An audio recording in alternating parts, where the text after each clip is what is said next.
What's up guys, welcome back. OCG Metagame breakdown for, well, late of May, like half of May, late of May, early, well, 2019, right?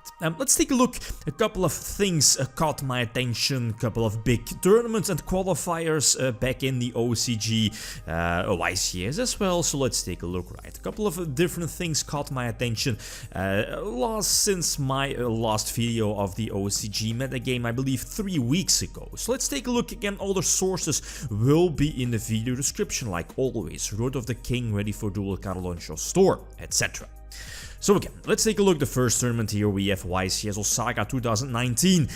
This is the first, well, at least one of the huge, biggest tournaments, you know, from like, I feel from past year, I guess. We see, as Road of the King mentioned here, is like 3,000 participants. That's huge, at least for us TCG players here in Europe as well. We had YCS Düsseldorf almost sitting at like 2008, 2007. So 3,000 is of course massive. Although there was a small difference, at least a small downside, I guess, to YCS Osaka, is that it was only 7 rounds of Swiss and the top 64 cutoff, and that's at least the thing we can see here is from the breakdown, or at least from the top 16 breakdown, is we see a couple of rogue decks. That's not really, well, that's not really the downside or the bad side is, but that's, I guess, the advantage of quote-unquote only running 7 rounds of Swiss, is that there are so many rogues that can potentially get themselves into the top 64 cutoff even after only 7 rounds of Swiss, right?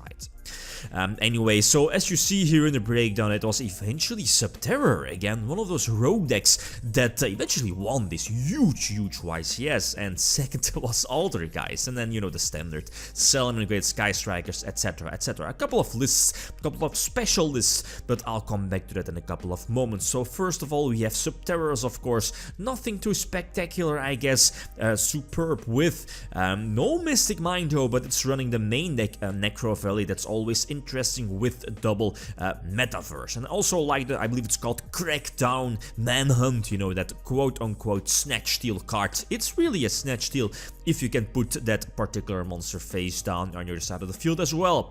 So Subterrors taking up this particular YCS. Second place we have Alter, guys, basically a list that lost a lot of favor here in the TCG as well, but again we see Mystic Mine. It's one of those cards that it can basically be splashed into a lot of decks, and it puts them into, well, it makes them kinda competitive, as you will see in other lists, other rogue decks running that Mystic Mine. Salmon Great top 4, nothing too spectacular, although the biggest change compared to my previous video is that Salmon Great starting to main deck more traps, and I'm porting towards the Paleozoic trap card. I forgot the name, but you know which one I mean. Basically their quote-unquote Rakeki break, very versatile disruption, but again, that's one of those small changes compared to my previous breakdown, right?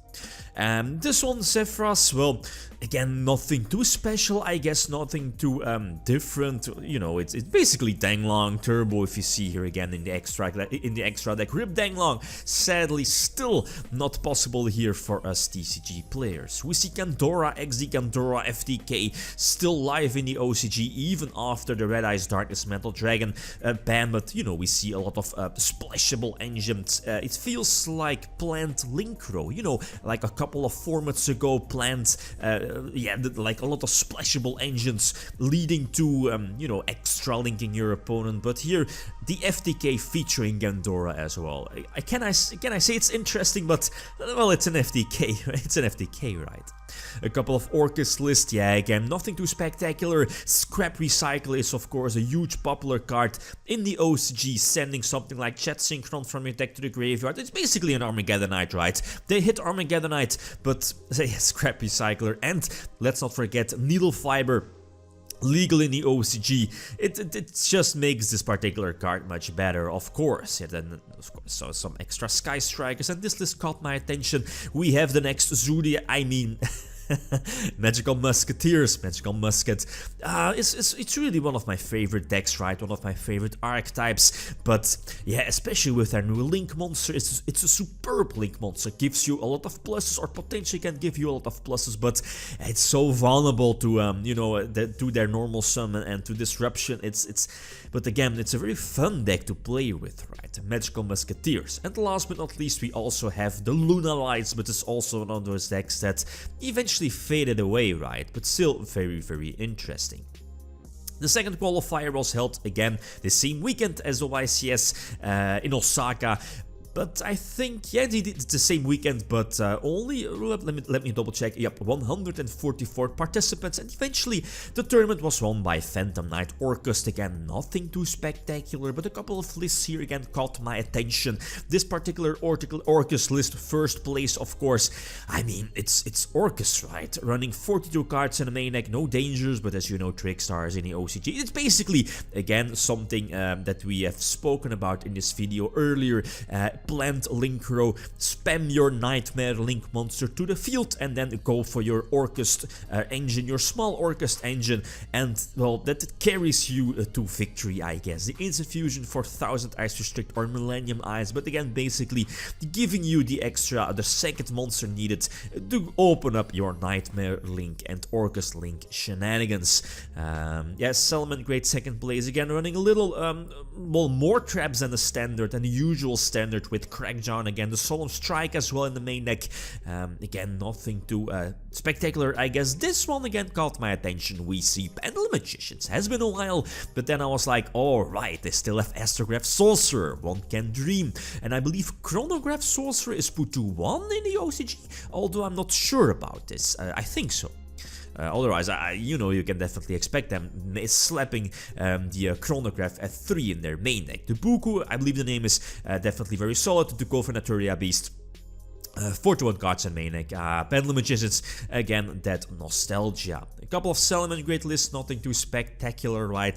Orkest as well, again, nothing too spectacular.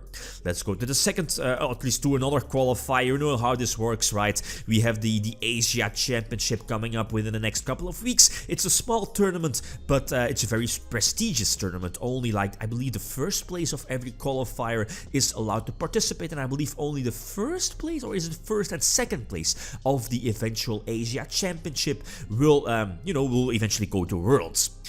We have the Singapore qualifier. The breakdown can be interesting, but again, no surprises, I guess, with Salmon, Great, Orkest, etc, etc. The only thing here is that all the guys were only represented by 8 players, and 3 of them eventually got them, at least managed to, you know, get to the top cut. The first thing here that caught my attention was Frog Paleozoics. Frog Paleozoics was able to win this particular Asia qualifier. Winston Lim, I believe his name is, as you see here.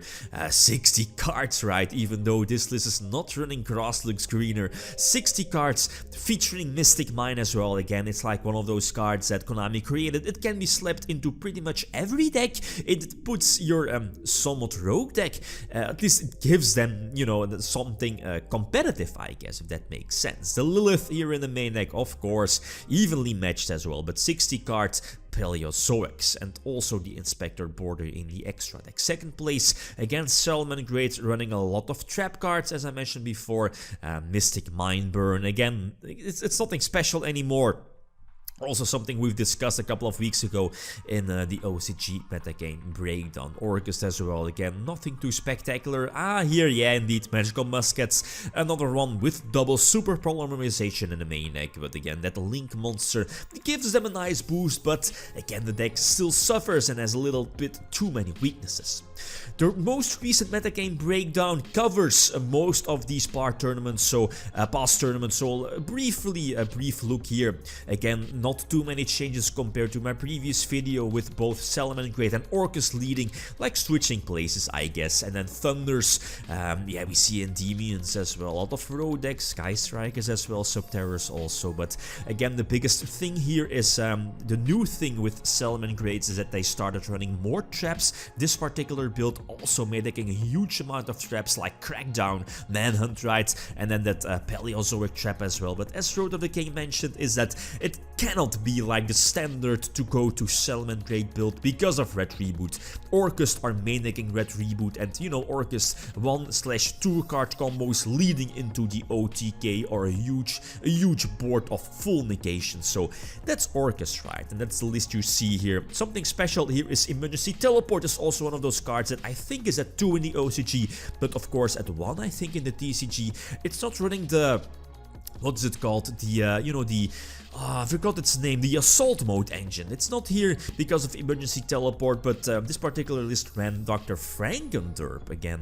Okay, that's quite interesting, but basically, as I mentioned before, the planned Link Row strategy of spamming multiple monsters on the field, opening up those standard Orkest plays and Orkest, you know, boards of multiple negations. And the Red Reboots here feels, and that's also something Road of the King mentions, is feels quite, feels like a standard, or it's becoming a standard for the Orkest list.